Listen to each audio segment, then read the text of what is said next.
Hi, my name is Michelle, and I'm part of Team Victoria Australia. I'm Danny. I'm Sebastian. Great. If you could tell me about the project you guys had here at iGEM today.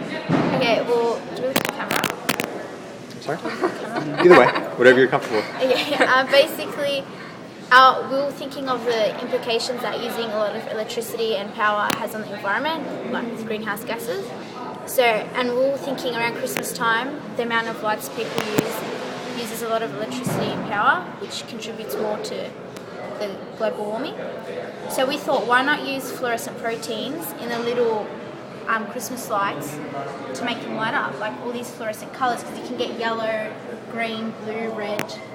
So, so basically, do you want to explain what you did? Okay. Alright. So basically we use a cell-free system to put the proteins in that fluoresce or make them just a bright colour.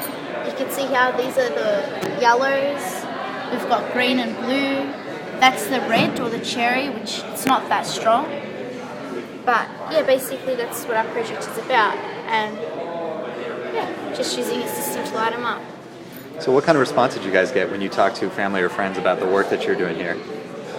Well, a lot of people thought that it was life-changing, and then they started giving us ideas like street lighting, household and stuff like that.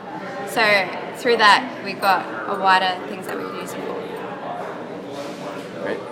And what kinds of ethical considerations do you think go into synthetic biology work in general? Have you talked to people about how they feel? I mean, have you heard people talk about how synthetic biology might be construed as playing God or kind of tinkering with things that shouldn't be played with? Yeah, a lot of people are concerned with the implications it has if what we make is dangerous to the environment. Mm-hmm. Like with our project, we use E. coli, which is the bacteria in our system, and a lot of people are concerned if that escapes into the environment. So is that like the E. coli that everybody hears about in the news, or is this that's a different? just your E. coli. That's just the bacteria. Mm-hmm. But the thing with our system is, if it escapes, it cannot live in the environment, so it can't really harm people. Okay. But it's only if it's just say someone drinks it, then that's when the ethical issues come in. And so how far along did you get with your project? Did you actually? We didn't get too far, unfortunately. We were able to put the YFP plasmid, which is the yellow fluorescent protein, into an E. coli extract, which has everything inside of E. coli except for a bacterial wall. So it has everything that's required to actually produce the protein.